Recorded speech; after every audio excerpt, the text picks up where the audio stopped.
Well, they are gone, and here must I remain, this lime tree bower, my prison.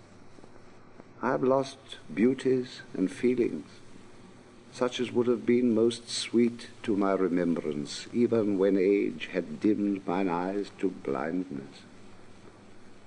They, meanwhile, friends whom I never more may meet again, on springy heath, along the hilltop edge, wander in gladness, and wind down, perchance, to that still roaring dell of which I told. The roaring dell, o'er-wooded, narrow, deep, and only speckled by the midday sun, where its slim trunk the ash from rock to rock flings arching like a bridge. That branchless ash, unsunned and damp, whose few poor yellow leaves ne'er tremble in the gale, yet tremble still, fanned by the waterfall. And there, my friends, behold the dark green file of long, lank weeds, that all at once, a most fantastic sight, still nod and drip beneath the dripping edge of the blue clay stone. Now, my friends emerge beneath the wide, wide heaven, and view again the many-steepled tract magnificent of hilly fields and meadows, and the sea, with some fair bark, perhaps, whose sails light up the slip of smooth, clear blue betwixt two isles of purple shadow. Yes, they wander on in gladness all, but thou, methinks, most glad, my gentle-hearted Charles.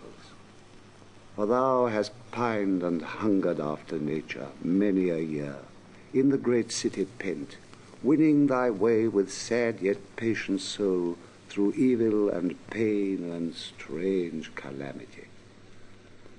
Ah, slowly sink behind the western ridge, thou glorious sun. Shine in the slant beams of the sinking orb, ye purple heath flowers. Richlier burn, ye clouds. Live in the yellow light, ye distant groves, and kindle, thou blue ocean.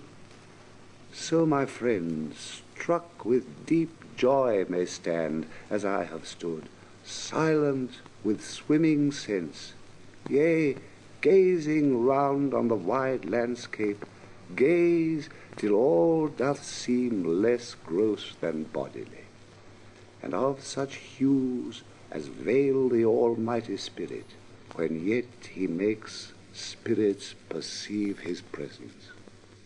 A delight comes sudden on my heart, and I am glad as I myself were there. Nor in this bower, this little lime tree bower, have I not marked much that has soothed me. Pale beneath the blaze hung the transparent foliage, and I watched some broad and sunny leaf, and loved to see the shadow of the leaf and stem above dappling its sunshine. And that walnut tree was richly tinged, and a deep radiance lay full on the ancient ivy, which usurps those fronting elms, and now, with blackest mass, makes their dark branches gleam a lighter hue through the late twilight. And though now the bat wheels silent by, and not a swallow twitters, yet still the solitary humble-bee sings in the bean-flower.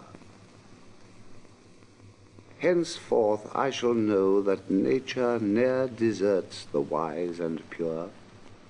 No plot so narrow, be but nature there, no waste so vacant, but may well employ each faculty of sense, and keep the heart awake to love and beauty.